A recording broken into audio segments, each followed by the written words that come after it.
នេះដែរប្តីនាងខ្ញុំក៏ឃ្លានសាច់ជ្រូក3ជាន់ហ្នឹងស្ងោរហើយជ្រលក់ជាមួយនឹងទឹកត្រីបុកណាបន្ទាប់ជាមួយបន្លែទៅនេះខ្ញុំក៏ធ្វើការទិញសាច់ជ្រូកមកដើម្បីស្ងោរគាត់ហើយក៏ឃើញក្នុងទូទឹកកក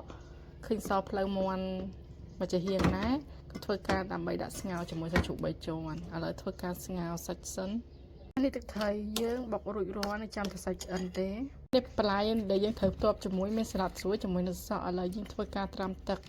សិនចាំយើងយកទៅលាងពី3ទឹកក្រោយឥឡូវទឹកយើងចាប់ផ្ដើមក្តៅឲ្យពុះផ្ដើមដែរឥឡូវធ្វើការដាក់សាច់ជ្រូក3ជាន់ចូលជាមួយនឹងផ្លូវមាន់មួយនឹងមកចាបន្ទាប់មកនាងខ្ញុំធ្វើការដាក់រ៉ូឌីចូលបន្ថែមដើម្បីឲ្យវាមានជាតិខ្លះចាសាច់របស់យើងឥឡូវបានឆ្អិនហើយយើងធ្វើការស្រង់យកមកដាក់ចានមកចាសម្រាប់សាច់ជ្រូកនេះវិញយើងត្រូវការហាន់ដើម្បីយកចំណិតអញ្ចឹងហើយសាច់យើងបានហាន់រៀបចំរួចរាល់អស់ហើយ